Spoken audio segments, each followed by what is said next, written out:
तो हेलो जय हिंद दोस्तों, स्वागत है आप सर्वेનું મારી આ યુટ્યુબ ચેનલમાં। તો દોસ્તો આજના આ વિડીયોમાં આપણે જોવાના છીએ ધોરણ 10 સામાજિક વિજ્ઞાનમાં પ્રકરણ 1 જેનું નામ છે ભારતનો વારસો। આ સંપૂર્ણ પાઠમાં સંપૂર્ણ સમજ આપણે આ વિડીયોની અંદર મેળવવાના છીએ।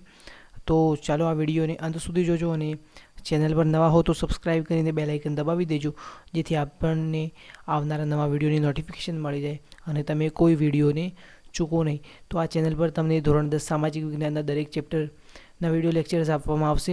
તો આજે જ સબસ્ક્રાઇબ કરી દો। સામાજિક વિજ્ઞાન સિવાય આપને વિજ્ઞાન, ગુજરાતી વગેરે ધોરણ 10ના તમામ વિષયના વિડીયો લેક્ચર્સ આપને આ ચેનલ પર મળશે, તથા જે આપની સ્વાધ્યાય પોથીની નોટ્સ છે તેની પીડીએફ પણ મળશે અને અન્ય તમને અહીંયાથી મટીરિયલ પણ આપવામાં આવશે। તો ચેનલની સાથે આજે જ જોડાઈ જાઓ અને અમારો જે ટેલિગ્રામ ગ્રુપ છે તેની લિંક ડિસ્ક્રિપ્શન બોક્સમાં આપેલી છે, ત્યાં પણ તમે જોડાઈ જાઓ, જેથી તમને પીડીએફ પણ ત્યાં મળી શકે। તો ચાલો આપણે આજે પાર્ટ 1 જોવાનું શરૂ કરીએ। તો દોસ્તો આપણો પ્રકરણ 1 જેનું નામ છે ભારતનો વારસો, તો આપણે જોવાનું શરૂ કરીએ। તો ભારત પ્રાચીન સંસ્કૃતિ ધરાવતો દેશ છે।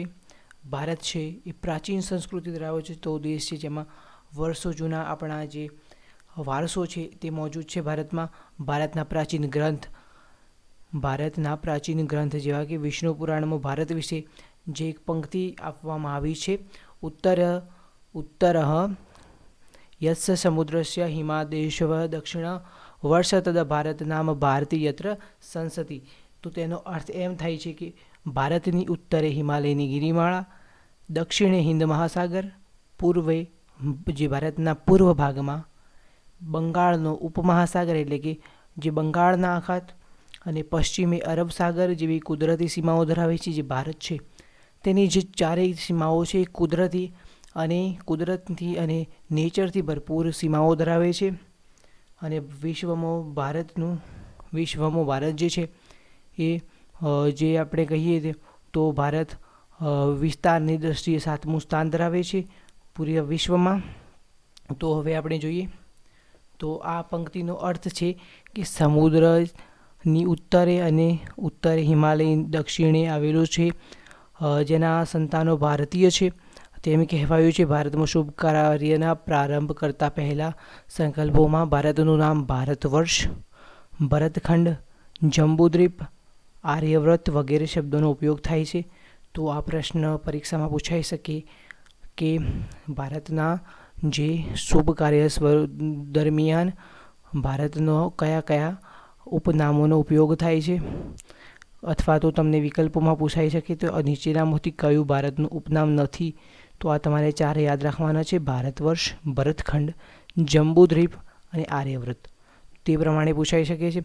પછી પૂર્વ, પશ્ચિમ, દક્ષિણ ત્રણેય દિશાઓમાં સમુદ્ર અને ઉત્તરમાં હિમાલયની ગિરિમાળાઓ જેવી કુદરતી સીમાઓ ભારત ધરાવે છે તેવો આપણો દેશ ભારત છે, બરાબર।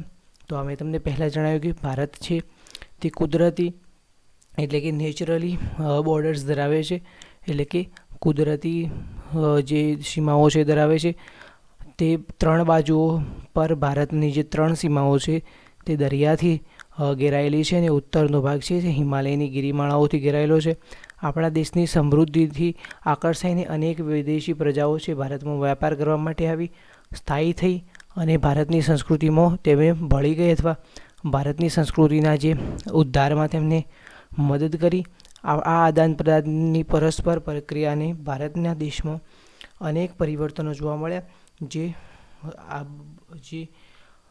બહારથી જે પ્રજાઓ ભારતમાં આવી અને તેમની સાથે આપણું જે આદાન પ્રદાન, તેમની સાથેના જે વ્યવહારો, તેના લીધે આપણા જે ભારતમાં અંદર જે સંસ્કૃતિમાં ઘણા બધા પરિવર્તનો આવ્યા અને એ જ રીતે પેઢી દર પેઢી જે આપણા ભારતનું વારસાનું હસ્તાંતરણ થયું, એટલે કે જે આપણું ભારત છે તેનો જે વારસો છે એ પેઢી દર પેઢી આગળ વધતો ગયો અને સાતત્યપૂર્ણ વારસો થયો, બરાબર।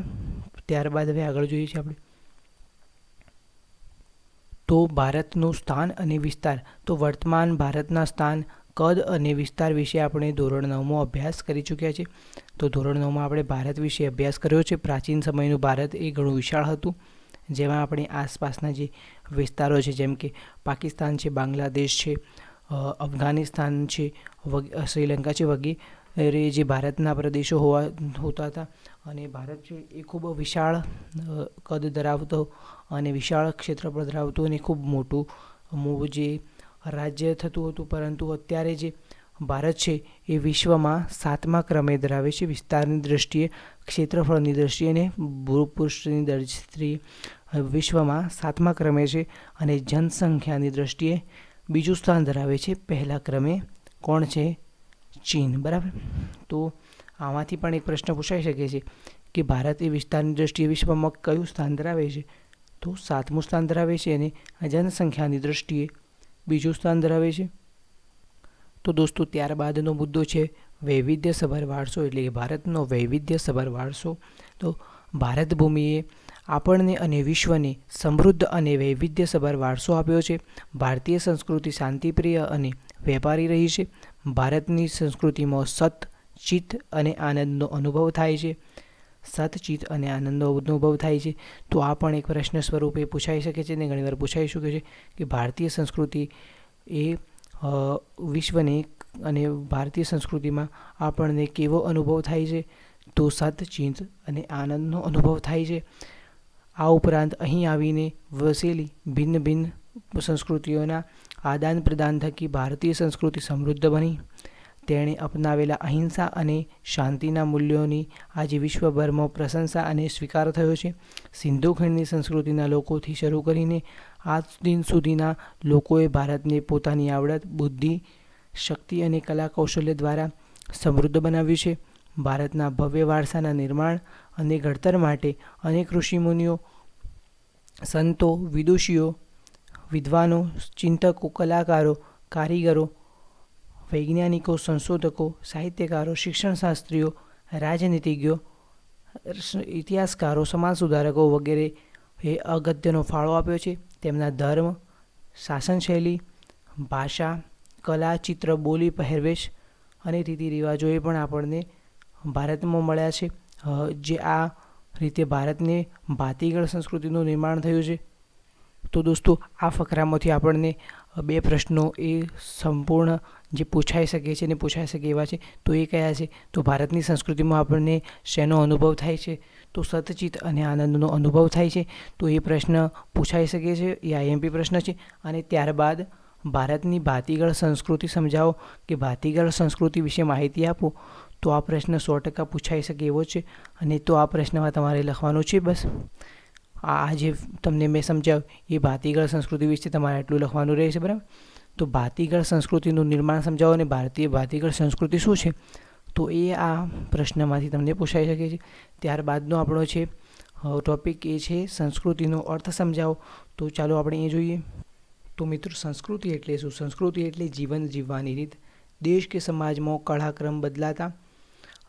કાળક્રમ બદલાતા સંજોગો અનુસાર જીવનમાં આવતા પરિવર્તનો, સુધારા, સામાજિક નીતિ રીતે ઇત્યાદિ વગેરે ભિન્ન ભિન્ન સમાજોની સંસ્કૃતિ બને છે. સંસ્કૃતિ એટલે માનવ મનનું ખેડાણ અને માનવની સમાજની ટેવો, મૂલ્યો, આચાર વિચાર, ધર્મ, પરંપરાઓ, રહેણી કહેણી અને જીવનને ઉચ્ચતમ ધ્યેય સુધી લઈ જવા માટેના જે આદર્શો છે તેનો સરવાળો એમ કહી શકાય.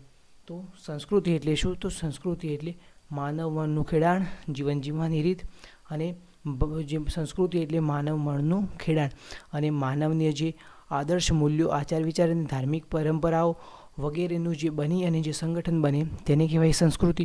તો આ પણ એક પ્રશ્ન પૂછાઈ શકે છે કે સંસ્કૃતિનો અર્થ સમજાવો. તો તમે આ લખી શકો છો. ત્યારબાદ ભારતીય સંસ્કૃતિનો વારસો આપણે આગળ જોઈએ. તો દોસ્તો ભારતીય સંસ્કૃતિનો વારસો એટલે આપણને આપણા પૂર્વજો તરફથી મળેલી અમૂલ્ય ભેટ. તો આ પણ એક એમસીક્યુ અથવા જે 1 માર્ક્સનો પ્રશ્ન કહેવાય કે ભારતીય સંસ્કૃતિનો વારસો. તેમાં વારસાનો અર્થ આપણે સમજાવો તો વારસો એટલે શું? તો વારસો એટલે આપણા પૂર્વજો તરફથી મળેલી અમૂલ્ય ભેટ. ભારતનો વારસો હજારો વર્ષ પુરાણો એટલે કે જૂનો છે. શાળાકીય અભ્યાસમાં લેવાતી દૈનિક પ્રતિજ્ઞામાં આપણે જે કહીએ છીએ, હું મારા દેશને ચાહું છું અને તેના સમૃદ્ધ અને વૈવિધ્યપૂર્ણ વારસાનો મને ગર્વ છે, તેમ કહીએ છીએ. આ સમૃદ્ધ વારસો એટલે ભારતનું સમગ્ર વિશ્વને પૂર્ણ માનવ જીવનના રહસ્યનું પ્રદાન તેમ કહી શકાય. તો દોસ્તો ભારતનો ઇતિહાસ હજારો વર્ષ પુરાણો એટલે હજારો વર્ષ જૂનો છે. અને આપણે જે આપણા પહેલાં જ પેજ ઉપર આપણને પ્રતિજ્ઞાપત્ર આપેલું હોય છે તેમાં આપણને લખેલું હોય છે કે હું મારા દેશને ચાહું છું અને તેના સમૃદ્ધ અને વૈવિધ્યપૂર્ણ વારસાનો મને ગર્વ છે. એમ આપણે કહીએ છીએ તો આ સમૃદ્ધ વારસો એટલે ભારતનું સમગ્ર વિશ્વને અને પૂર્ણ માનવ જીવનના રહસ્યનું પ્રદાન એમ કહી શકાય. અને ભારતના વારસાને નીચે પ્રમાણેના વિભાગોમાં આપણે દર્શાવી શકીએ. તો કઈ રીતે આપણે દર્શાવી શકીએ તે જોઈએ. તો આપણે આમાંથી એક પ્રશ્ન નીકળી શકે કે વારસો એટલે શું? વારસો એટલે આપણા પૂર્વજો તરફથી મળેલી આપણને અમૂલ્ય ભેટ. તો આ પ્રશ્ન તમે યાદ રાખજો. ત્યારબાદ હવે વારસાના પ્રકારો. તો વારસાના બે પ્રકાર છે, પ્રાકૃતિક વારસો અને સાંસ્કૃતિક વારસો. તો ભારતનો પ્રાકૃતિક વારસો આપણે જોઈએ. પ્રાકૃતિક એટલે કુદરતી, પ્રકૃતિ એટલે કે કુદરતના દ્વારા નિર્માણ પામેલી કોઈ પણ વસ્તુ એટલે કે પ્રાકૃતિક. તો દોસ્તો પ્રકૃતિ એટલે કે નેચર એટલે કુદરત દ્વારા નિર્માણ પામેલું હોય પ્રાકૃતિક રીતે. તો ભારતનો પ્રાકૃતિક વારસો તો પ્રકૃતિ, પર્યાવરણ અને માનવ જીવનની વચ્ચેના નિકટતમ સંબંધોનું પરિણામ એટલે પ્રાકૃતિક વારસો. એટલે પ્રકૃતિ, આપણું જે પર્યાવરણ અને માનવ જીવન આ ત્રણેયનો સુમેળ, તેમનું નિકટતમ એટલે કે તેમના સંબંધોનું પરિણામ એટલે કે પ્રાકૃતિક વારસો. પ્રાકૃતિક વારસો કુદરતની ભેટ છે એટલે કે કુદરત દ્વારા બનેલી જે વસ્તુઓ છે તેને પ્રાકૃતિક કહેવાય. એટલે કે પ્રાકૃતિક વારસો છે તે કુદરતની ભેટ છે. ભારતનો પ્રાકૃતિક વારસો વિશિષ્ટ અને વૈવિધ્યસભર છે, જેમાં ઊંચા પર્વતો, નદીઓ, ઝરણા, સાગરો, લાંબા દરિયા કિનારા તથા જે વિશાળ ફળદ્રુપ મેદાનો, આપણા જે ફળદ્રુપ મેદાનો છે જેમાં આપણે ખેતી કરીએ છીએ તેવા ફળદ્રુપ એટલે કે તેમાંથી આપણને ખૂબ જ સારો પાક મળી શકે, નીપજ મળી શકે. ખીણ પ્રદેશો, રણોનો સમાવેશ થાય છે તથા વૃક્ષો, વનસ્પતિ, જીવજંતુઓ, ઋતુઓ, પશુ પક્ષી, પ્રાણીઓ, વૈવિધ્યપૂર્ણ ભૂમિ દ્રશ્યો, જે આપણના ભૂમિ દ્રશ્યો જે જોવા મળે છે ખૂબ જ સરસ, જે તેનો સમાવેશ થાય છે. વિવિધ પ્રકારના ખડકો અને ખનિજોનો સમાવેશ થાય છે. આપણે સૌ પ્રકૃતિના સંતાન છીએ. પ્રકૃતિ એ આપણી આહાર, પાણી, શુદ્ધ વાયુ અને તેમજ નિવાસ એટલે કે આપણે રહેવા માટેની બધી જ આવશ્યકતાઓની સુંદર વ્યવસ્થા છે. એટલે કે આપણે રોટી, કપડાં, મકાન જે કહીએ તો તેની સંપૂર્ણ વ્યવસ્થા એ આપણી પ્રકૃતિ કરી આપે છે કે આપણે રહેવા માટેનું નિવાસસ્થાન એ આપણી પ્રકૃતિ પૂરું પાડે છે. આપણને આહાર માટેના જે માધ્યમો છે તે પણ પ્રકૃતિ પૂરું પાડે છે. આપણને પાણી અને શુદ્ધ હવા જે આપણે લઈએ છીએ તે પણ પ્રકૃતિ પૂરું પાડે છે. તો આમાંથી પણ આપણને પૂછાઈ શકે છે પ્રાકૃતિક ભાષા વિશે. ત્યારબાદ પ્રકૃતિ સાથેનો આપણો વ્યવહાર એ શ્રદ્ધાપૂર્વક હોવાના ઉદાહરણો પંચતંત્રની વાર્તાઓ, બૌદ્ધ ધર્મની જાતક કથાઓ જોવા મળે છે. તો આ એક પ્રશ્ન ઘણીવાર બોર્ડની પરીક્ષામાં પણ પૂછાઈ ગયો છે. MCQ સ્વરૂપે જ્યારે MCQની પેટર્ન હતી તે વખત પૂછાઈ ગયો છે કે પ્રકૃતિ સાથેનો આપણો વ્યવહાર શ્રદ્ધાપૂર્વક હોવો જોઈએ. તે શેમાંથી ઉદ્દેશિત થયું છે? તો પંચતંત્રની વાર્તાઓ અને બૌદ્ધ ધર્મની જાતક કથાઓમાંથી. બરાબર. તો આ પ્રશ્ન તમે યાદ રાખજો, જે તમને શોર્ટ પ્રશ્ન તરીકે, 1 માર્ક્સના પ્રશ્ન તરીકે અથવા જે વિકલ્પોવાળા પ્રશ્નો તરીકે તમને પૂછાઈ શકે છે. બરાબર. ત્યારબાદ જે આપણા લોકસંગીત અને શાસ્ત્રીય સંગીતમાં પણ ઋતુઓ અને પ્રકૃતિ સાથેનો સંબંધ જોવા મળે છે. આપણા ગીતો, તહેવારો, કવિતાઓ, ચિત્રોમાં પ્રકૃતિ અને ઋતુચક્રનું સંપૂર્ણ નિરૂપણ જોવા મળે છે. નિસર્ગોપચાર એટલે કે નેચરો આપણે જે કહીએ નેચરોપેથી એટલે કે કુદરતી વિજ્ઞાન એટલે કે નેચરોપેથી, આયુર્વેદિક, યુનાની વગેરે જેવી ચિકિત્સા પદ્ધતિ એટલે કે આરોગ્ય પદ્ધતિમાં પણ પ્રકૃતિ આધારિત છે. તો અહીંયાથી પણ તમને જે પ્રશ્નો મળી શકે તે મેં તમને જણાવ્યું કે પ્રકૃતિ સાથેનો આપણો વ્યવહાર શ્રદ્ધાપૂર્વક હોવાના ઉદાહરણો શેમાં જોવા મળ્યા છે? તો પંચતંત્રની વાર્તાઓ અને બૌદ્ધ ધર્મની જાતક કથાઓ. અને પ્રાકૃતિક વારસો એટલે શું? તો તે પણ તમને અહીં પ્રશ્ન જોવા મળે છે. તો તેનો સંપૂર્ણ જવાબ તમે અહીંથી નોંધી શકો છો. ત્યારબાદ આપણને જોઈએ ભૂમિ દ્રશ્યો વિશે. તો ભૂમિ દ્રશ્યો જે આપણા પ્રાકૃતિક વારસાના પ્રકારમાં આવે છે કે ભૂમિ દ્રશ્યો વિશે માહિતી મેળવી. તો ભૂમિ દ્રશ્યો એટલે કે ભૂમિ આકારો દ્વારા અનેક ભૂમિ દ્રશ્યોનું સર્જન જોવા મળે છે. દાખલા તરીકે હિમાલય પર્વત એ ભૂમિ આકાર છે. હિમાલયમાં અનેક પ્રકારની વનસ્પતિઓ, ખનિજો, જીવજંતુઓ, પશુ પંખીઓ, શિખરો બરફથી છવાયેલા રહે છે. તેનાથી મોટી નદીઓ બારેમાસ ભરપૂર પાણીથી સમૃદ્ધ રહે છે. તરાઈના જંગલો પણ ત્યાં જ આવેલા છે. હિમાલયમાં અમરનાથ, બદ્રીનાથ અને કેદારનાથ જેવા તીર્થયાત્રા સ્થળો, નંદા દેવી જેવા શિખરો પણ આવેલા છે. અને ભારત માટે હિમાલયનું સ્થાન એ ખૂબ જ મહત્ત્વનું છે. જે ભારતમાં જે હિમાલય માટેનું જે આપણે સ્થાન છે એ ખૂબ જ અગત્યનું છે, કારણ કે હિમાલયમાં આટલી મહત્ત્વની આપણે જે ખૂબ જ કુદરતી જે આપણને મળી રહે છે, જેવા કે આપણને ખૂબ જ ઉપયોગી વનસ્પતિઓ, ખનિજો, પશુ પક્ષી, શિખરો, બારેમાસ જે હિમાલયના બરફમાંથી જે પાણી બને છે, હિમાલયમાંથી જે પાણી આવે છે તેનાથી બારેમાસ સમૃદ્ધ આપણો જે નદીઓ છે તેઓ પાણીથી સમૃદ્ધ રહે છે. તરાઈના જંગલો પણ ત્યાં છે, અને આપણા ધાર્મિક સ્થળો જેવા કે અમરનાથ, બદ્રીનાથ અને કેદારનાથ પણ ત્યાં જોવા મળે છે, અને નંદા જેવા શિખરો પણ ત્યાં જોવા મળે છે. એ માટે ભારત માટે હિમાલયનું સ્થાન એ ખૂબ જ મહત્ત્વનું છે. ત્યારબાદ આપણે જોઈએ નદીઓ. તો નદીઓમાંથી એક સંપૂર્ણ એક મહત્ત્વનો પ્રશ્ન તમને પૂછાઈ શકે છે, અને પૂછાય છે દર વાર, કે લોકમાતા માટે જે નદીઓને આપણને લોકમાતાનું બહુમાન આપણે નદીઓને શા માટે આપીએ છીએ, તો એ પ્રશ્ન હર વાર પૂછાય છે. તો તમે આ એ પ્રશ્ન તો ખાસ કરી દેજો, બરાબર. તો ચાલો એ પ્રશ્ન જોઈએ આપણે નદીઓ વિશે. તો દોસ્તો, નદીઓ પ્રાચીન કાળથી નદીઓ પ્રાકૃતિક માર્ગ પૂરો પાડતી રહી છે. ભારતીય સંસ્કૃતિ એ સિંધુ અને રાવી નદીના કિનારે પાલન પોષણ પામી છે. એટલે કે સિંધુ અને રાવી નદી છે તેના કિનારે જે ઉછરી છે તેમ કહી શકાય. સિંધુ, ગંગા, યમુના, નર્મદા, સરસ્વતી, ગોદાવરી, કૃષ્ણા, કાવેરી વગેરે જેવી નદીઓએ ભારતના લોકજીવન માટેનો પ્રગાઢ અસરો ઉપજાવી છે.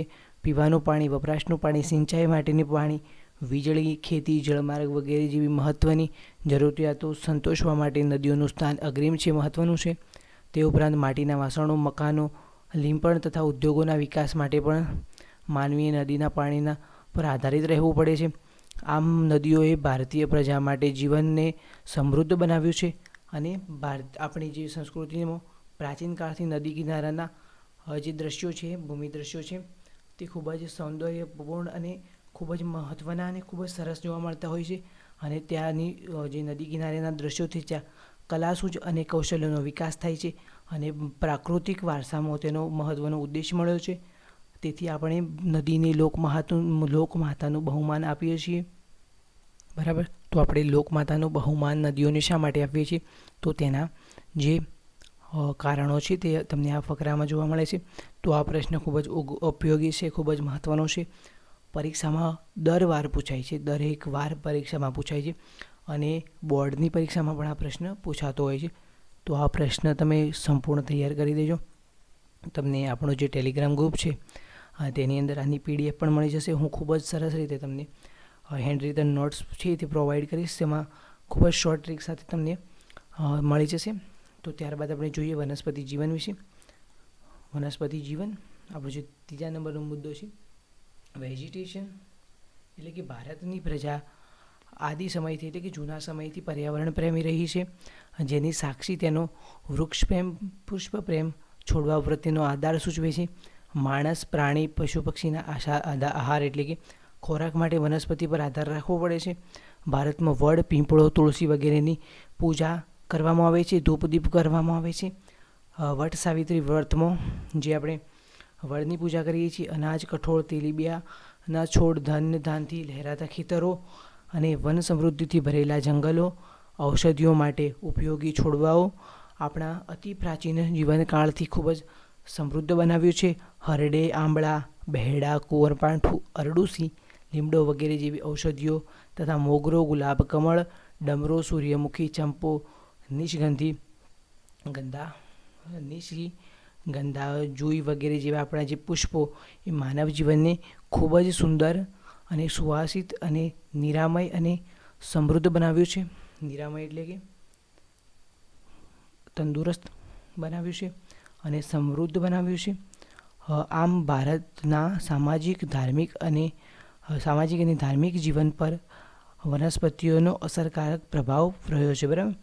તો આ જે વનસ્પતિ જીવન છે તેના વિશે પણ જોઈ શકીએ. તો આ પણ એક પ્રશ્ન પૂછાઈ શકે છે કે ભારતમાં જે વનસ્પતિ પ્રત્યેનો પ્રેમ છે તે સમજાવું. તો તેમાં પણ વટ સાવિત્રી વ્રતમાં કોની પૂજા કરવામાં આવે છે, તો તે પણ પૂછાઈ શકે છે. પ્રશ્ન એક શોર્ટ પ્રશ્ન તરીકે, 1 માર્ક્સના પ્રશ્ન તરીકે, ખાલી જગ્યા તરીકે પણ પૂછાઈ શકે છે. તો આ પ્રશ્ન આપણે જોયો, બરાબર. હવે ત્યારબાદ વન્યજીવન તરફ આગળ વધીએ તો વાઇલ્ડ લાઈફ વન્યજીવન. તો વન્યજીવન વિશે આપણે જોઈએ તો દોસ્તો વન્યજીવન ભારત એ પ્રાચીન સમયથી પ્રકૃતિ પ્રેમી હોવાની સાથે સાથે પ્રાણી પ્રેમી સંસ્કૃતિ પણ ધરાવતો દેશ છે. વાઘ, સિંહ, હાથી, ગેંડો, ચિત્તો, શિયાળ, રીંછ, હરણ, રોજ, સાબર, સસલા, અજગર, સાપ, નાગ, નોળિયા, ગો, શાહુડી વગેરે જેવા અનેક જીવો ભારતમાં જોવા મળે છે. વિશ્વમાં એશિયાઈ સિંહો માત્ર ગુજરાતના ગીરના જંગલોમાં જ જોવા મળે છે. અને આપણી ધાર્મિક માન્યતાઓમાં લોકોએ કેટલાક વન્યજીવો જેવા કે વાઘ, મોર, મગર, ગરુડ વગેરેને દેવી દેવતાઓના જે વાહન તરીકે પણ સ્થાન મળેલું છે. ભારત આપણી જે ભારતીયની રાષ્ટ્ર મુદ્રા છે તેમાં પણ 4 સિંહ, ઘોડો અને બળદની આકૃતિ પણ મૂકવામાં આવી છે. જે આપણી રાષ્ટ્રીય મુદ્રા છે તેમાં આકૃતિ મૂકવામાં આવી છે. અને જે વળી આ વન્યજીવોની રક્ષા માટેના અભયારણ્યો આપણે બનાવ્યા છે અને તેમની સુરક્ષા માટેના કાયદાઓ પણ આપણી જે સરકારો હતી તેમના દ્વારા જે પસાર કરવામાં આવ્યા છે. ત્યારબાદ હવે વારસાનો બીજો પ્રકાર જોઈએ, ભારતનો સાંસ્કૃતિક વારસો. તો તેના વિશે આપણે જોઈએ તો મિત્રો ભારતનો સાંસ્કૃતિક વારસો.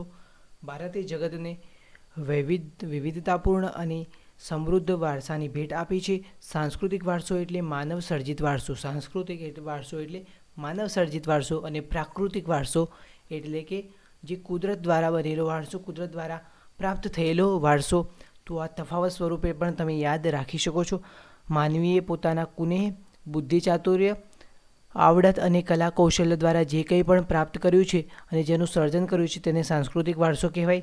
આર્યોથી શરૂ કરીને શકો, ક્ષત્રપો, કુષાણ, હુર, ઈરાનીઓ, તુર્ક, આરબો, મુગલ, પારસીઓ, ફ્રેન્ચો વગેરે જેવા અંગ્રેજો વગેરે જેવી વિવિધ જાતિઓ અને પ્રજાતિઓ ભારતમાં આવી.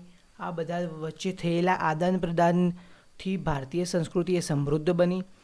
પ્રાગ ઐતિહાસિક સમયથી આપણે ભારતને વિશ્વની પ્રજાઓને સાંસ્કૃતિક વારસાની ઘણી બધી બાબતોએ ભેટ આપી છે. આપણે ઉદાહરણ તરીકે શિલ્પ સ્થાપત્યની કળામાં આશરે આપણે જે 5000 વર્ષ જૂની જે કળા છે, પ્રાચીન કળા છે, જેમાં સિંધુ ખીણની સંસ્કૃતિના પુરાતન અવશેષો એટલે કે જૂના અવશેષો ગણી શકાય. જે સિંધુ ખીણની સંસ્કૃતિમાંથી મળેલા જૂના અવશેષો એ આપણી શિલ્પ સ્થાપત્ય કળાની ખૂબ જ ઉત્કૃષ્ટ નમૂના તરીકે પણ લઈ શકાય. જેમાં મળી આવેલ આપણા દેવી દેવતાઓની જે પ્રતિમાઓ, માનવ શિલ્પો, પશુ પક્ષીઓના રમકડાઓ, દાઢીવાળા પુરુષનું શિલ્પ જે તમે અહીં જોઈ શકો છો. આ પ્રશ્ન દર વાર બોર્ડની પરીક્ષામાં હોય છે. વિકલ્પ સ્વરૂપે અથવા 1 માર્ક્સના પ્રશ્ન સ્વરૂપે આ પ્રશ્ન દર વાર હોય છે કે આ શિલ્પ ઓળખો અને આ શિલ્પ વિશે સમજાવો. તે પ્રમાણે હોઈ શકે આ શિલ્પ કઈ સંસ્કૃતિનું પ્રતિનિધિત્વ છે તે રીતે પણ હોઈ શકે છે. તો આ તમે યાદ રાખી શકો છો. સિંધુ ખીણની સંસ્કૃતિનું પ્રતિનિધિત્વ કરે છે દાઢીવાળા પુરુષનું શિલ્પ. સંપૂર્ણ પ્રશ્ન તમે યાદ જરૂરથી રાખજો મિત્રો, કારણ કે આ પ્રશ્ન ઘણીવાર બોર્ડની પરીક્ષામાં પૂછવાનો છે અને જે સ્કૂલની પરીક્ષા હોય તેમાં તો હંમેશા પૂછાતો જ હોય છે આ પ્રશ્ન. તો દાઢીવાળા પુરુષનું શિલ્પ અને નર્તકીની મૂર્તિ જોઈને આપણને ભારતીય સંસ્કૃતિના વારસા પ્રત્યે સ્વાભિમાન, અને સ્વાભિમાન એટલે કે આપણને આપણો જે વારસો છે તેના પ્રત્યે આદરભાવ અનુભવાય અને ગૌરવની લાગણી જન્મે છે. આ જ ક્રમમાં આપણે મૌર્ય યુગની ઊંધા કમળની આકૃતિ ઉપર સિંહ અને વૃષભનું શિલ્પ, બુદ્ધની પ્રતિમા, જે બુદ્ધની પ્રતિમાનું શિલ્પ, સારનાથનો જે સારનાથની અંદર જે ધર્મચક્રના પરિવર્તનવાળી મહાત્મા આપણા ગૌતમ બુદ્ધજીની પ્રતિમા, અને તે પછીના કાલખંડમાં જૈન તીર્થંકરોની પ્રતિમાઓ, રાષ્ટ્રકૂટ રાજાઓના સમયમાં ઇલોરાની ગુફાઓ નિહાળતા આપણને જે ભારતીય સંસ્કૃતિ છે તેના પ્રત્યે આપણને આદરભાવ અનુભવ થાય, આપણને ગર્વ થાય કે આપણા જે ભારતની જે સંસ્કૃતિ છે તે આ પ્રમાણે આપણને ખૂબ જ મહત્ત્વના ઉત્કૃષ્ટ નમૂનાઓ આપણને ભેટમાં મળ્યા છે. તે પ્રમાણે આપણે જોઈ અને આપણને ખૂબ જ ગૌરવ થઈ જઈએ કે ભારતમાં પણ કોઈ ટેલેન્ટની કમી નથી. તે સમયે પણ આર્કિટેક્ટ હતા કે જેણે આ ખૂબ જ મહત્ત્વના શિલ્પો બનાવ્યા અને ભારતને ખૂબ જ સમૃદ્ધ વારસો આપ્યો, ખૂબ જ સમૃદ્ધ સાંસ્કૃતિક વારસો આપ્યો. આપણા સાંસ્કૃતિક વારસામાં મંદિરો, શિલાલેખો, સ્તૂપો, વિહારો, ચૈત્યો, મકબરા, મસ્જિદો, કિલ્લાઓ, ગુંબજો, રાજમહેલો, દરવાજા, ઇમારતો, ઉત્ખનન કરેલા સ્થળો તેમજ ઐતિહાસિક સ્મારકો વગેરેનો સમાવેશ થાય છે. આપણા સ્વાતંત્ર્ય સંગ્રામના ઐતિહાસિક સ્થળો જેવા કે સાબરમતી આશ્રમ, દાંડી, બારડોલી, વર્ધા, શાંતિનિકેતન જે કોલકાતામાં આવેલો છે, દિલ્હી વગેરે પણ આપણા સાંસ્કૃતિક વારસા તરીકે ઓળખી શકાય છે. ભાષા, લિપિ, અંકો, શૂન્યની શોધ, ગણિત, પંચાંગ, ખગોળ, લોખંડ, સાહિત્ય, ધર્મ, યુદ્ધશાસ્ત્ર, રથ, રાજ્યશાસ્ત્ર, પ્રાણીશાસ્ત્ર, વનસ્પતિશાસ્ત્ર, વાસ્તુશાસ્ત્ર, ધર્મો, ગણતંત્ર, ન્યાયતંત્ર, વિધિવિધાન, પર્યાવરણ, સુરક્ષા વગેરેની શોધો છે. આ મહત્ત્વની શોધો છે ભારતમાં થયેલી છે. તો ભારતના સાંસ્કૃતિક વારસા અને ભારતમાં થયેલી શોધો વિશે સમજાવો તો તમે લખી શકો છો. ખૂબ જ મહત્ત્વના આ જે પ્રશ્નો છે એ તમને પૂછાઈ શકે છે અને ખૂબ જ નોલેજ માટે પણ ખૂબ જ ઉપયોગી છે. તો આ પણ તમે જોઈ શકો છો કે જે ભારતમાં થયેલી મહત્ત્વની શોધો, તો ભારતમાં થયેલી મહત્ત્વની શોધો કઈ છે? તો ભાષા, લિપિ, અંકો, શૂન્યની શોધ, ગણિતમાં ખૂબ જ મહત્ત્વની શોધો, ખગોળ વિદ્યામાં ખૂબ જ મહત્ત્વની શોધો, જ્યોતિષ વિદ્યામાં કરી શકાય, લોખંડની શોધ, રાજ્યશાસ્ત્રમાં વગેરે. રાજ્યશાસ્ત્રમાં આપણા કૌટિલ્ય એટલે ચાણક્ય, એ તેમનું 3 નામ છે, કૌટિલ્ય, ચાણક્ય અને વિષ્ણુગુપ્ત. પ્રાણીશાસ્ત્ર, વનસ્પતિશાસ્ત્ર, વાસ્તુશાસ્ત્ર, ધર્મો, ગણતંત્ર, ન્યાયતંત્ર વગેરે જેવા. અને પર્યાવરણની સુરક્ષાના મહત્ત્વના જે સુધારાઓ છે તે પણ ભારતમાં જોવા મળ્યા છે. ત્યારબાદ આપણે ગુજરાતનો સાંસ્કૃતિક વારસો જોઈએ. તો હવે આપણા ગુજરાત તરફ વળીએ. તો ગુજરાતના સાંસ્કૃતિક વારસામાં સાંસ્કૃતિક, પૌરાણિક અને પુરાતત્વીય મહત્ત્વના સ્થળોનો સમાવેશ થાય છે, જેમાં લોથલ ધોળકા તાલુકામાં આવેલું છે, રંગપુર લીંબડી તાલુકામાં આવેલું છે, જિલ્લો સુરેન્દ્રનગર, ધોળાવીરા જે કચ્છ જિલ્લામાં આવેલું છે, રોજડી અથવા શ્રીનાથગઢ જે રાજકોટ જિલ્લામાં આવેલું છે. તેવા મહત્ત્વના જે પુરાતત્વીય જે ખોદકામ સમયે પ્રાપ્ત કરેલા ખૂબ જ મહત્ત્વના જૂના સમયના આપણા સાંસ્કૃતિક વારસાના સ્થળો છે.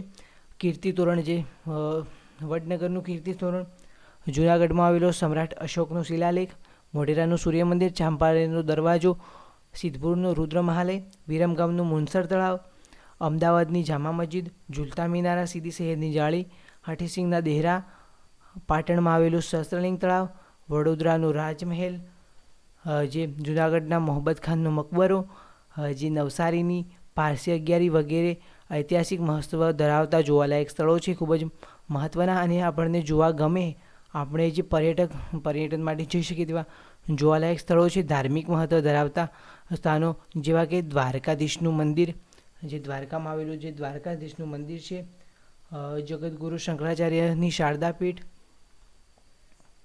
ત્યારબાદ બાર આપણે જે જ્યોતિર્લિંગો છે ત્યાં પૈકીના જે સોમનાથનું મંદિર ઉત્તર ગુજરાતમાં આવેલું, જે આપણું અંબાજી મંદિર છે, અંબા માતાનું જે મંદિર છે, જે બનાસકાંઠા જિલ્લામાં આવેલું છે, બનાસકાંઠા જિલ્લાના દાંતા તાલુકામાં.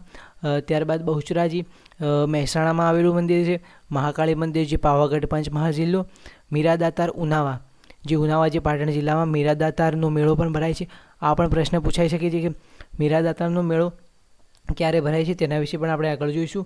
જૈન તીર્થ પાલિતાણા, રણછોડજી રાય મંદિર ડાકોર, શામળાજી મંદિર છે જે અરવલ્લી જિલ્લામાં આવેલું છે વગેરે તીર્થ સ્થાનો ગણાવી શકાય, જે આપણા ગુજરાતના વારસાના મહત્ત્વના સ્થળો તરીકે ગુજરાતમાં જાણીતા ધાર્મિક, સામાજિક, પ્રવાસનલક્ષી સ્થળોમાં પોળોના જંગલ જે વિજયનગર સાબરકાંઠા જિલ્લામાં આવેલા છે, પતંગોત્સવ અને કાંકરિયા કાર્નિવલ જે અમદાવાદ, તાનારીરી મહોત્સવ વડનગર, ઉત્તરાયણ નૃત્ય મોઢેરા. આ ખૂબ જ મહત્ત્વનો પ્રશ્ન ઉત્તરાયણ નૃત્ય વિશેનો કે ઉત્તરાયણ નૃત્ય ક્યાંનું છે, તો મોઢેરાનું છે, બરાબર. આ પ્રશ્ન વિકલ્પોમાં ખૂબ જ ઘણીવાર પૂછાઈ ગયેલો છે, તો આ પ્રશ્નને તમે યાદ રાખી શકો છો.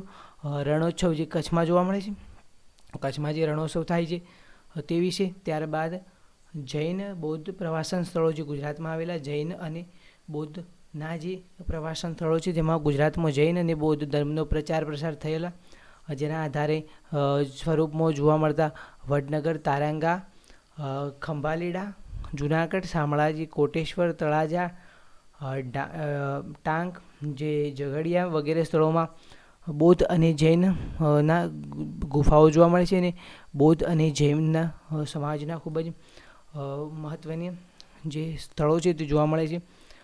ખૂબ જ જે સાંસ્કૃતિક વારસાના સ્થળો ત્યાં જોવા મળે છે. ગુજરાતના મેળાઓ, તો આમાંથી એક પ્રશ્ન હોય ને હોય તો તમે આ પ્રશ્ન પણ ખૂબ જ મહત્ત્વનો છે. ગુજરાતના મેળાઓમાંથી એક પ્રશ્ન તમને પૂછાશે, ગેરંટી આપું છું. તો તમે આ પ્રશ્ન ઉપર થોડો વધારે ભાર આપજો અને એક પ્રશ્ન તો તમને પૂછાશે. તો આ બધા મેળા તમારે યાદ કરવાના રહેશે. તો મેળા આપણે જોઈએ તો મોઢેરાનો મેળો, જે મેળાનું સ્થાન, મેળાનું નામ, મેળાનું સ્થાન અને મેળાની તારીખ અને સમય, જે આપણે તિથિ એટલે કે તારીખ અને સમય. તો મોઢેરાનો મેળો મોઢેરા મહેસાણામાં ભરાય છે, જે શ્રાવણ વદ અમાસના રોજ ભરાય છે. બહુચરાજીનો મેળો, જે બહુચરાજી પાટણમાં ભરાય છે અને ચૈત્ર સુદ પૂનમના રોજ. ત્યારબાદ શામળાજી કાળિયા ઠાકરનો મેળો, જે શામળાજી એટલે કે અરવલ્લી જિલ્લામાં ભરાય છે અને કારતક સુદ 11 જે કારતક સુદ 11થી અમાસ સુધી આ મેળો રહેતો હોય છે. ત્યારબાદ ભાદરવી પૂનમનો મેળો, જે અંબાજી બનાસકાંઠામાં ભરાય છે, જે ભાદરવી પૂનમનો મેળો તરીકે ઓળખાય છે, એટલે કે ભાદરવા સુદ પૂનમના મેળા તરીકે છે. ત્યારબાદ ભવનાથનો મેળો, જે ગિરનારના જૂનાગઢમાં જે આ મેળો ભરાતો હોય છે, જે મહાવદ નોમથી લઈને મહાવદ બારસ એટલે કે મહાવદ નોમથી લઈને મહાવદ બારસ સુધી રહેતો હોય છે. ત્યારબાદ તરણેતરનો મેળો, જે તરણેતર સુરેન્દ્રનગરમાં જોવા મળે છે, જે ભાદરવા સુદ ચોથથી લઈને છઠ સુધીનો મેળો છે. ત્યારબાદ ભડિયાદનો મેળો, જે ભડિયાદ અમદાવાદમાં જોવા મળે છે, જે મુસ્લિમ ધર્મ, આપણે ઇસ્લામ ધર્મ વિશે જે મહિનાઓ હોય છે તેમાં રજબ માસ હોય છે. તો રજબ માસની તારીખ 9, 10 અને 11 દરમિયાન ભડિયાદનો મેળો આપણને જ્યાં થતો હોય છે. તો તે પણ તમે યાદ રાખી શકો છો. નકળંગનો મેળો, જે ભાવનગરમાં થાય છે, જે ભાદરવા વદ અમાસના રોજ થાય છે. માધવપુરનો મેળો, જે માધવપુર પોરબંદરમાં થાય છે, ચૈત્ર સુદ નોમથી 13 સુધીનો છે. વૌઠાનો મેળો, જે ધોળકા અમદાવાદમાં કારતક સુદ પૂનમના રોજ ભરાય છે. ત્યારબાદ મીરા દાતારનો મેળો, ઊંઝા ઉનાવા, જે રજબ માસની એટલે આ પણ ઇસ્લામ ધર્મનો છે, જે રજબ માસની 16 તારીખથી લઈ અને 11 તારીખ સુધી 22 તારીખ સુધીનો મેળો છે. તો આ જે મેળાઓ છે તેના સ્ક્રીનશોટ તમે લઈ લેજો, બરાબર. ત્યારબાદ ડાંગ દરબારનો મેળો, જે ડાંગ આહવામાં ભરાય છે, જે ફાગણ સુદ પૂનમના રોજ ભરાય છે. ત્યારબાદ ગોળ ગધેડાનો મેળો, જે ગરબાડા દાહોદમાં ભરાય છે, જે હોળી પછીના 5મા કે 7મા દિવસે ભરાતો હોય છે. તો નક્કી નથી, પણ 5મા કે 7મા દિવસે ભરાય છે, બરાબર. કાર્તિકી પૂર્ણિમાનો મેળો, જે સોમનાથ ગીરમાં ભરાય છે, જે ફાગણ સુદ પૂનમના રોજ ભરાય છે.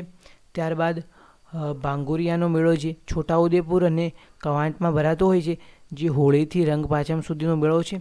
તો આ મેળાઓની જાણકારી થઈ, તો તેનો સ્ક્રીનશોટ તમે લઈ લો, બરાબર.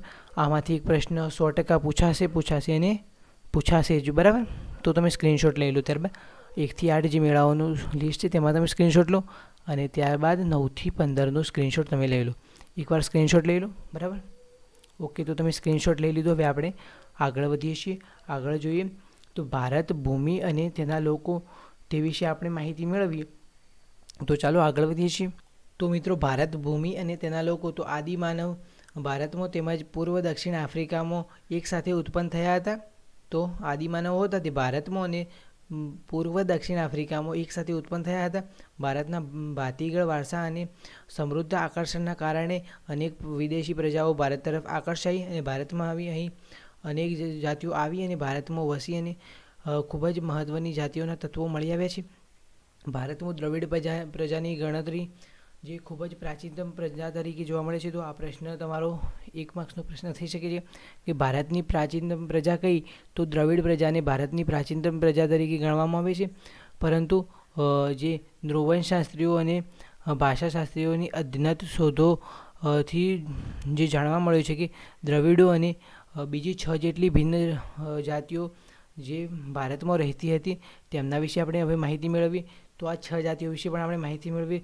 તો સૌથી પહેલાં છે નેગ્રીટો, એટલે કે હસબી પ્રજા. નેગ્રીટો અથવા નિગ્રો જાતિના લોકો, જે ભારતના સૌથી પ્રાચીન નિવાસી માનવામાં આવે છે તેવું ઇતિહાસકારોનું માનવું છે. નેગ્રીટો અથવા નિગ્રો એટલે કે હબસી પ્રજા એ આફ્રિકામાંથી બલુચિસ્તાનના રસ્તે ભારતમાં આવ્યા હતા.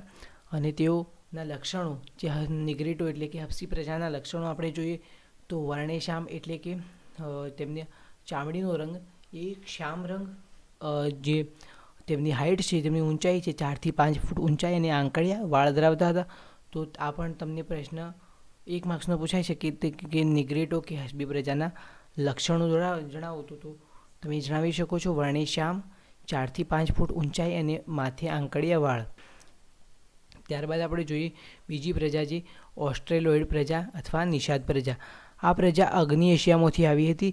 તેઓ રંગેશ્યામ, લાંબુ અને પહોળું માથું, ટૂંકું કદ, ચપટું નાક તેવી તેમની શારીરિક વિશેષતા હતી. તો તેમના શારીરિક લક્ષણો કેવા હતા? તો તેઓ રંગેશ્યામ હતા. આ પણ રંગેશ્યામ હતા. લાંબુ અને પહોળું માથું, ટૂંકું કદ હતું, ચપટું નાક વગેરે તેમની શારીરિક વિશેષતા હતી. ભારતમાં આવેલા આર્યો તેને નિષાદ કહેતા. જે આપણા જે આર્યો હતા પ્રાચીન ભારતના જે વતનીઓ તેમને આર્યો કહીએ છીએ, અને આર્યો તેમને નિષાદ તરીકે ઉલ્લેખતા હતા. ભીલી પ્રજા માટે નિષાદ શબ્દ પ્રયોજવામાં આવે છે. જે ભીલી પ્રજા છે તેના માટે નિષાદ શબ્દનો ઉપયોગ કરવામાં આવે છે. ભારતની કોલ અને મુંડા જાતિ, જે કોલ અને મુંડા જાતિ છે. ત્યારબાદ જે અસમની ખાસી પ્રજા, નિકોબારમાં જોવા મળતી અને બ્રહ્મદેશમાં જોવા મળતી. બ્રહ્મદેશ એટલે કે હાલનું મ્યાનમાર, તેની જાતિઓમાં જોવા મળે છે. આ જે ઓસ્ટ્રેલોઇડ એટલે કે નિષાદ પ્રજા છે તેમાં ભારતની કોલ અને મુંડા જાતિ, અસમની ખાસી પ્રજા, નિકોબાર અને મ્યાનમારની જે અમુક જાતિઓમાં ઓસ્ટ્રેલોઇડ પ્રજાના વિશિષ્ટ લક્ષણો જોવા મળે છે. ભારતની સંસ્કૃતિ અને સભ્યતાના વિકાસમાં આ પ્રજાનો ખૂબ જ મહત્ત્વનો અને વિશિષ્ટ ફાળો છે. તેઓ માટીના વાસણો બનાવવા, ખેતી કરવી, સુતરાઉ કાપડનું વણાટકામ કરવું વગેરે જેવા કૌશલ્યો માટે જાણીતા છે. તેઓ પોતાની ધાર્મિક માન્યતાઓ પણ ધરાવતા હતા. તો આ ખૂબ જ મહત્ત્વની પ્રજા છે જેમને ભારતના વિકાસમાં ખૂબ જ મહત્ત્વનો ફાળો આપ્યો છે. તો તેમના વિશે પણ આ પ્રશ્ન પૂછાઈ શકે છે કે ઓસ્ટ્રેલિયાડ પ્રજા વિશે સમજાવો, અથવા જે ભારતની કઈ પ્રજાએ ખૂબ જ મહત્ત્વનો ફાળો આપ્યો, અથવા કઈ પ્રજાએ કૌશલ્યો અને વગેરે જે કૌશલ્યો વિશે જાણતી હતી અને ભારતની સંસ્કૃતિમાં મહત્ત્વનો ફાળો આપ્યો, તો તેમાં પણ આ પૂછાઈ શકે છે. અથવા ઓસ્ટ્રેલિયાડ પ્રજા એટલે કે નિષાદ પ્રજાના લક્ષણો ભારતની કઈ જાતિમાં જોવા મળે છે? તો કોલ અને મુંડા જાતિ અને અસમની ખાસી પ્રજા. ત્યારબાદ જોઈએ તો નિકોબાર અને બ્રહ્મદેશની અમુક જાતિઓના પણ આ લક્ષણો જોવા મળે છે. ત્યારબાદ ઓસ્ટ્રેલિયાડ પ્રજાના જે લક્ષણો જોઈએ અને તેમની જે શારીરિક વિશેષતા જોઈએ તો રંગ શ્યામ, લાંબુ અને ચપટું પહોળું માથું, ટૂંકું કદ, ચપટું નાક વગેરે તેમની શારીરિક વિશેષતા. ત્યારબાદ ત્રીજા નંબરે આપણે જોઈએ છીએ દ્રવિડ લોકો. દ્રવિડ લોકો મૂળ ભારતના જ હતા, એટલે કે તેઓ ક્યાંય બહારથી આવ્યા હતા, ખૂબ જ ભારતના મૂળ વતની હતા. તેઓ મોહેંજો-દડોની સંસ્કૃતિ અને સિંધુ ખીણની સંસ્કૃતિના સર્જકો અને પાષાણ યુગની સંસ્કૃતિના સીધા વારસદાર તરીકે ઓળખવામાં આવે છે. પાષાણ યુગ એટલે કે પાષાણ એટલે પથ્થર, તે પ્રમાણે આપણે જોઈએ તો પાષાણ યુગની સંસ્કૃતિના સીધા વારસદાર તરીકે ઓળખવામાં આવે છે. ઉત્તરમાં આવેલી વિવિધ પ્રજાઓની ભાષા અને સાંસ્કૃતિક લક્ષણો ટકી રહ્યા છે. સમયાંતરે આ લોકો દ્રવિડ કહેવાયા. દ્રવિડોએ માતારૂપી દેવી પાર્વતી દ્રવિડોએ માતારૂપી દેવી એટલે કે પાર્વતી અને પિતૃરૂપે પરમાત્મા એટલે કે શિવની પૂજાની સમજ આપી. સમાજની દીપ, ધૂપ અને આરતી માટેની પૂજા કરવાની પરંપરા છે એ દ્રવિડો દ્વારા આપવામાં આવી હોય તેવું મનાવવામાં આવે છે. આ ઉપરાંત જે પ્રકૃતિની પૂજા, પશુ પક્ષી વગેરેની પૂજા અને જે આ જે લક્ષણો છે વગેરે કયા તો માતા સ્વરૂપે પાર્વતીજી અને પરમાત્મા સ્વરૂપે પિતૃ એટલે કે પરમાત્મા સ્વરૂપે શિવજીની પૂજા, દીપ, ધૂપ અને આરતીની પૂજા વગેરે કરવા, અને પ્રકૃતિની પૂજા અને પશુઓ વગેરેની પૂજા માટેના જે આ છે મહત્ત્વની ભેટ એ દ્રવિડો દ્વારા આપવામાં આવી છે. દ્રવિડોના મૂળ દેવો આર્યોએ સ્વીકારી લીધા અને તેમણે સંસ્કૃતિના દેવો તરીકે પુનઃસ્થાપ્યા. એટલે કે આ તેમના મૂળ દેવો હતા. માતા તરીકે પાર્વતીજી અને શિવજી તેમને જે આપણા ભારતના આર્યો હતા તેમને સ્વીકારી અને તેમને પણ તેમના રસ્તે ચાલવાનું પસંદ કર્યું. સમય જતાં ઉત્તરના પ્રચંડ પ્રભાવ હેઠળ દ્રવિડો અને આર્યો એ તેમની સંસ્કૃતિ ખૂબ જ ઊંડે સુધી વ્યાપ પામી, એટલે ખૂબ જ ઊંડે સુધી પ્રસરણ પામી. આંતરજ્ઞાતીય લગ્ન સંબંધો યોજાયા, બરાબર, કે એક જાતિમાંથી બીજી જાતિમાં લગ્ન સંબંધોને કારણે જે આ જાતિઓનું આંતરગમન થયું. ત્યારબાદ જે દ્રવિડોમાં માતૃમૂલક કુટુંબ પ્રથા પ્રચલિત હતી. તેઓ અવકાશી ગ્રહોના ક્ષેત્રમાં અને વિવિધ કલાઓ જેવી કે કાંતવું, વણવું રંગવું, હોળી, તરપા જેવા ક્ષેત્રમાં ખૂબ જ મહત્ત્વનું પ્રદાન આપ્યું છે. તેમને અવકાશી ગ્રહો એટલે કે અંતરિક્ષ ક્ષેત્રે વિવિધ કલાઓમાં પણ તેમને મહત્ત્વનું જે તેમનો ભાગ ભજવ્યો છે. આર્યોના પ્રભુત્વ બાદ તેઓને દક્ષિણ ભારત તરફ ખસતા ગયા અને ત્યાં સ્થિર થઈ ગયા. આર્યો હતા એ દક્ષિણ ભારત તરફ સ્થિર થઈ ગયા. આજે દક્ષિણ ભારતમાં દ્રવિડ કુળની તમિલ, તેલુગુ, કન્નડ, મલયાલમ જેવી ભાષાઓ બોલતા લોકો વહે છે. પ્રારંભિક જે તમિલ સાહિત્યની ઉર્મિની અભિવ્યક્તિથી ભરેલું છે. તો આમાંથી એક પ્રશ્ન પૂછાઈ શકે છે. તો આ પ્રશ્ન છે એ ખૂબ જ મહત્ત્વનો પ્રશ્ન છે કે દ્રવિડ કુળની ભાષાઓ કઈ, તો પણ આ પ્રશ્નમાં તમે લખી શકો તમિલ, તેલુગુ, કન્નડ અને મલયાલમ. અને આના સિવાય પણ તમને પૂછે કે નીચેનામાંથી દ્રવિડ કુળની ભાષા કઈ નથી, તો તેમાં હિન્દી આપેલું હોય અને દ્રવિડ કુળની ભાષા તરીકે ન લેવાય. તો આ પણ તમને મહત્ત્વનો પ્રશ્ન પૂછાઈ શકે છે અને ઘણીવાર પૂછાઈ ચૂક્યો છે. બરાબર. ત્યારબાદ આપણે આગળ વધીએ ચોથા નંબરે, જે આ ઉપરાંત ભારતમાં મેંગલોઇડ, આલ્પાઇન, ડિનારિક અને આર્મેનોઇડ પ્રજા પણ હતી. આપણે મેંગલોઇડ પ્રજા વિશે માહિતી મેળવી. આ પ્રજા ઉત્તર પશ્ચિમ ચીનમાંથી તિબેટના રસ્તેથી ભારતમાં આવી. તેઓ આસામ, સિક્કિમ, ભૂતાન, પૂર્વ બંગાળ વગેરેમાં વસવાટ કર્યો અને સમય જતાં તેમનું ભારતીયકરણ થયું. એ સમય જતાં ભારતમાં ભળી ચૂક્યા. અને આ પ્રજાનો જે શારીરિક લક્ષણો હતા તે આપણે જોઈએ તો શારીરિક લક્ષણો સ્વરૂપે પીળો વર્ણ, ચેપટો ચહેરો, ઉપસેલા ગાલ, બદામી આકારની આંખો વગેરે જે આ શારીરિક લક્ષણો ધરાવતા હતા. તો કોઈ પ્રશ્ન પૂછાય કે મેંગલોઇડ પ્રજાના શારીરિક લક્ષણો વિશે જણાવો, તો તમે આ લખી શકો છો. બરાબર. ત્યારબાદ હવે આપણે આગળ વધીએ છીએ. તો મેંગલોઇડ લોકો પીળા વર્ણના હોવાથી તેમને કિરાત તરીકે ઓળખાતા હતા. તો આ ખૂબ જ મહત્ત્વનો એક માર્ક્સનો પ્રશ્ન છે, ઘણીવાર પૂછાઈ શકે છે કે મેંગલોઇડ પ્રજાને બીજા કયા નામે ઓળખવામાં આવે છે, તો કિરાત નામે ઓળખવામાં આવે છે. અને તેનું કારણ પણ પૂછી શકે તો તેઓ પીળા રંગના હોવાથી તેમને કિરાત તરીકે ઓળખાતા હતા.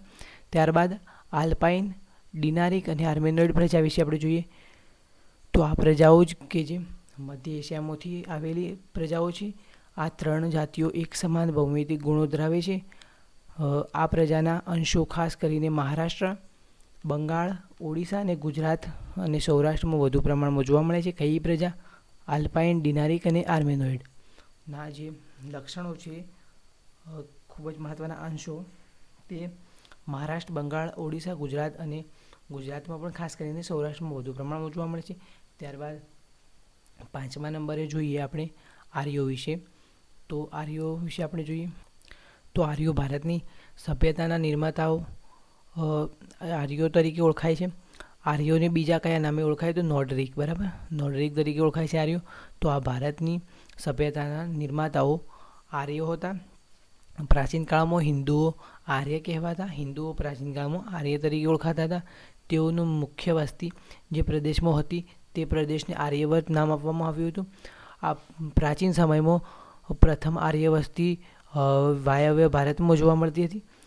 ત્યાં 7 મોટી નદીઓ વહેતી હોવાને કારણે તેમને સપ્ત સિંધુ નામ આપવામાં આવ્યું હતું.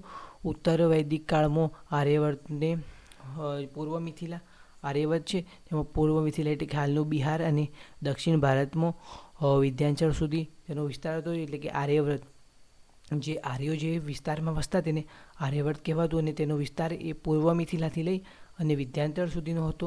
આ પ્રશ્ન પૂછાઈ શકે તો આર્યવર્તનો વિસ્તાર જણાવો, તો પૂર્વ મિથિલાથી લઈ અને વિંધ્યાચલ સુધીનો વિસ્તાર એ આર્યવર્ત તરીકે ઓળખાતો હતો. અન્ય સમકાલીન પ્રજાઓ કરતાં આર્યો હતા એ ખૂબ વિકસિત હતા. એટલે કે તે સમયે બીજી જે પ્રજાઓ જોવા મળતી હતી તેમની સરખામણીએ આર્ય એ વધુ વિકસિત હતા, ખૂબ જ જે એડવાન્સ હતા. બરાબર. તો આર્ય ભરત રાજા કે ભરત જાતિના નામ પરથી આ સંપૂર્ણ જે વિશાળ પ્રદેશ હતો તેને ભરતભૂમિ, ભરતખંડ, ભારતવર્ષ કે ભારત જેવા નામોથી ઓળખવામાં આવ્યા. તો આર્ય રાજા કે ભરત રાજા હતા તેમના નામ પરથી જ્યાં તેમનો જે વિશાળ જે પ્રદેશ હતો તેને ભરતભૂમિ, ભરતખંડ, ભારત કે ભારતવર્ષ જેવા નામોથી સૂચવવામાં આવ્યો. આર્યો હતા એ પ્રકૃતિ પ્રેમી હતા. તેઓ વૃક્ષો, પહાડ, સૂર્ય, નદી, વરસાદ વગેરેની પૂજા આરાધના કરતા હતા. તેમણે આ દરેકની સ્તુતિઓની રચના કરી હતી. સ્તુતિઓ એટલે કે ઋચાઓ એટલે કે શ્લોકો વગેરે તેમની પ્રાર્થના કરવા માટેની રચના કરી હતી. સમય જતાં વેદ પઠન પ્રચલિત બન્યું. સમયાંતરે તેમાંથી ધાર્મિક વિધિઓ શરૂ થઈ અને તે પછી યજ્ઞ, યાગાદિ વગેરે પ્રક્રિયાઓની ભારતમાં શરૂઆત થઈ. બરાબર. તો યજ્ઞ વગેરેની શરૂઆત ભારતમાં થઈ. ભારતમાં આવેલી વિવિધ પ્રજાઓની સંસ્કૃતિના વિશિષ્ટ તત્વો અપનાવી લઈને એક સમન્વય સંસ્કૃતિનું સર્જન થયું. સમયાંતરે ભારતમાં આવેલી અને વસેલી આ બધી જ જાતિઓ વચ્ચે લગ્ન સંબંધો યોજાયા. ત્યારબાદ ભારતની જે પ્રજાઓનું સંમિશ્રણ થતું ગયું અને બધાની એક વિશિષ્ટ રહેણીકરણી, ભાષાઓ, વિચારો અને ધાર્મિક માન્યતાઓનો સમન્વય થયો, ગઠબંધન થયું, જોડાણ થયું. આમ પ્રાચીન કાળમાંથી ભારત જે આપણો દેશ છે તેમાં સમન્વયકારી સંસ્કૃતિનું નિર્માણ થયું. આ બધાના જે ધાર્મિક અને સામાજિક રહેણીકરણી, ભાષા, વિચારો અને માન્યતાઓનું એક સમન્વય થયો અને તેના કારણે એક સમન્વયકારી સંસ્કૃતિનું નિર્માણ થયું, જેણે ભારતને સમૃદ્ધ વારસો આપ્યો, ભવ્ય વારસો આપ્યો અને આના લીધે ભારતનો વારસો સમૃદ્ધ અને ભવ્ય બન્યો. ભારતમાં ભાતીગળ સંસ્કૃતિનો વિકાસ થયો. આ પ્રજાઓ પરસ્પર એટલી બધી ભળી ગઈ કે તેમને કોઈ સ્વતંત્ર અસ્તિત્વ રહ્યું જ નહીં, અર્થાત કે ભારતીયકરણ થયું. આ તેમનું ભારતીયકરણ થયું. જે અલગ અલગ જાતિઓ હતી પછી કોઈ તેમની સ્પેસિફિક જાતિ રહી નહીં અને સંપૂર્ણ બધી જે જાતિઓ હતી એક જ જાતિ સ્વરૂપે રહી અને બધી જ જાતિઓનું ભારતીયકરણ થયું. કારણ કે બીજા દેશમાંથી આવી હતી, ત્યારબાદ આવી અને ભારતમાં વસી ગઈને બધી જ જાતિઓનું ભારતીયકરણ થયું. અને આ રીતે પ્રાચીન ભારતમાં આવેલી વિવિધ પ્રજાઓના સંમિશ્રણથી ભારતનો સાંસ્કૃતિક વારસો વિવિધતાપૂર્ણ અને ભાતીગળ અને સમૃદ્ધ બન્યો. ત્યારબાદ વારસાનું જતન અને સંરક્ષણ. આ પ્રશ્ન મહત્વનો છે અને પૂછાય છે, તો આ પ્રશ્નને પણ આપણે ખૂબ જ સારી રીતે જોઈશું. તો મિત્રો, વારસાનું જતન અને સંરક્ષણ. ભારતના વારસાની દરેક બાબતોએ ભારતને રળિયામણું, નયનરમ્ય અને આકર્ષક બનાવ્યું છે અને ભારતને ગૌરવ અપાવ્યું છે. આ ભવ્ય વારસાને સાચવીને વિશ્વમાં પ્રતિષ્ઠિત ભારતનું જે ગૌરવ ભર્યું અગ્રીમ સ્થાન પ્રાપ્ત કર્યું છે. ભારતે ખૂબ જ મહત્ત્વનું સ્થાન વિશ્વની ટોચે પ્રાપ્ત કર્યું છે. તેને સાચવવું અને ભારતના પ્રત્યેક જે ભારતનું જે આ જે સ્થાન છે અને ભારતનો જે વારસો છે તેનું જતન કરવું એ ભારતના પ્રત્યેક નાગરિકની પવિત્ર અને પ્રાથમિક ફરજ છે. જે આપણી ફરજ છે, ખૂબ જ મહત્ત્વની ફરજ છે. આપણે આપણા પ્રાચીન અને ઐતિહાસિક મૂલ્યો અને તેમનું મહત્ત્વ ધરાવતા વારસાઓના સ્થળો છે, તેમને કોઈ નુકસાન ન પહોંચાડે તેનું જતન કરવું જોઈએ. અને તે માટે ભારતના બંધારણમાં નાગરિકની મૂળભૂત ફરજો પણ જણાવી છે. તેમજ જે તેના મુજબ આપણા બંધારણમાં અનુચ્છેદ 51 ક, જે કલમ 51 ક છે, આપણી મૂળભૂત ફરજો આપણા ચોપડીમાં બીજા નંબરના પેજ પર આપેલી હોય છે. ભારતના નાગરિકોની મૂળભૂત ફરજો, જે આ ફરજોમાં અનુચ્છેદમાં 6, જ અને ટ અર્થાત અનુચ્છેદ 6, 7 અને 8માં દર્શાવ્યા પ્રમાણે જે આ અનુચ્છેદ છે એટલે કે આપણો આર્ટિકલ બંધારણમાં, તેમાં આપણી સમન્વિત સંસ્કૃતિના સમૃદ્ધ વારસાનું મૂલ્ય સમજીને તેની જાળવણી કરવી, જે આપણી મૂળભૂત ફરજો કહી ગઈ છે. તો આપણા વારસાનું મહત્ત્વ સમજી, તેનું મૂલ્ય સમજીને આપણે તેની જાળવણી કરવી. જંગલો, તળાવો, નદીઓ, પશુ પક્ષી સહિત કુદરતી પર્યાવરણનું જતન કરવાની અને સુધારણ કરવાની અને સર્વજીવો પ્રત્યે અનુકંપા એટલે કે દયા રાખવાની ફરજ અને જાહેર મિલકતોનું રક્ષણ કરવાની અને હિંસાનો ત્યાગ કરી અને અહિંસાનો રસ્તો પ્રાપ્ત કરી અને આપણે જીવવાની ફરજોનો સમાવેશ થયો છે. તો આપણી આ મૂળભૂત ફરજો જે 6, 7 અને 9 છે, તો કઈ છે આપણી મૂળભૂત ફરજો, તે આપણે જોઈ લઈએ. તો આપણા વારસાનું મૂલ્ય સમજીને તેનું જતન કરવું. જંગલો, તળાવો, નદીઓ, વન્ય પશુ પક્ષી વગેરેનું સુધારણા અને એટલે કે આપણે જે કુદરતી એટલે કે પ્રકૃતિ છે તેનું જતન કરવું અને સર્વજીવો પ્રત્યે અનુકંપા એટલે કે બધા જ જીવો પ્રત્યે દયા રાખવી અને જાહેર મિલકતોનું જતન કરવું અને હિંસાનો ત્યાગ કરવો એટલે કે હિંસા કરવી નહીં. બરાબર. ત્યારબાદ હવે આગળ જોઈએ તો આમ પ્રકૃતિએ જે નયનરમ્ય ભૂમિ દ્રશ્યો ભારતની ભૂમિ પર સર્જેલા છે તેની સુંદરતા, પવિત્રતા અને શુદ્ધતાને આપણે સૌને મળીને અને એક નૈતિક ફરજ સમજીને જાળવવા જોઈએ. વારસાનું ઘડતર અને ક્રમિક વિકાસ ભારતને મળેલ વિશિષ્ટ પ્રાકૃતિક રચનાના પર આધારિત છે. પ્રકૃતિ દ્વારા ભારતને અઢળક સમૃદ્ધિ પ્રાપ્ત થઈ છે. આ પ્રાકૃતિક વિશિષ્ટતાઓએ ભારતને દરેક ક્ષેત્રમાં વિકાસ માટેની અનમોલ તક પૂરી પાડી છે. ભારતનો વારસો એ હજારો વર્ષોથી ભારતના લોકો દ્વારા આર્થિક, રાજકીય અને સામાજિક અને સાંસ્કૃતિક ક્ષેત્રે કરેલા વિકાસનું પરિણામ છે તેમ કહી શકાય. તો આ પ્રમાણે આપણો આ ચેપ્ટર છે અહીં પૂરું થાય છે. તો હવે આવતા વિડીયોમાં આપણે જોઈશું સ્વાધ્યાયના પ્રશ્નોનું સંપૂર્ણ સોલ્યુશન. નીચેના જે સવિસ્તાર પ્રશ્નો લખવાના છે, ત્યારબાદ મુદ્દાસર પ્રશ્નો, ત્યારબાદ ટૂંકા પ્રશ્નો અને વિકલ્પો છે તેનું આપણે સંપૂર્ણ સોલ્યુશન જોઈએ. હું તમને કહેતો હતો કે આ ખૂબ જ મહત્ત્વનો પ્રશ્ન છે કે લોકમાતા તરીકેનું બિરુદ કોને આપવામાં આવ્યું છે? તો નદીઓને. તો આપણે અહીં જોઈ લઈએ. ત્યારબાદ જોઈએ નીચેના પૈકી કઈ જોડ સાચી નથી? તો આપણે અહીં જોઈ શકીએ તો પોળો ઉત્સવ છે તે વડનગર એ જોડ સાચી નથી. ત્યારબાદ જે જોઈએ આપણે દ્રવિડ કુળની ભાષામાં કઈ ભાષાનો સમાવેશ ન કરી શકાય? તો હિન્દી. મેં તમને કહ્યું હતું પ્રશ્નમાં કે દ્રવિડ કુળની ભાષાનો આ પ્રશ્ન પૂછાઈ શકે. તો આ ત્રણેય પ્રશ્નો છે તમે પહેલી પરીક્ષામાં ખૂબ જ ઉપયોગી છે અને આ બંને પ્રશ્નો છે એ બોર્ડની પરીક્ષામાં ખૂબ જ ઉપયોગી છે. ત્યારબાદ જે બાકીના જે આપણા જે પ્રશ્નો બાકી રહ્યા છે તેનો આપણે અલગ વિડીયોમાં સંપૂર્ણ સોલ્યુશન જોઈશું. તો વિડીયો પસંદ આવે તો વિડીયોને લાઇક કરો, શેર કરો તમારા દોસ્તો સાથે અને ચેનલને સબસ્ક્રાઈબ કરીને બેલ આઇકન દબાવી દો. ફરી મળીશું તો નવા વિડીયો સાથે. ત્યાર સુધી આવજો. જય હિન્દ, વંદે માતરમ, જય ગરવી ગુજરાત, ભારત માતા કી જય.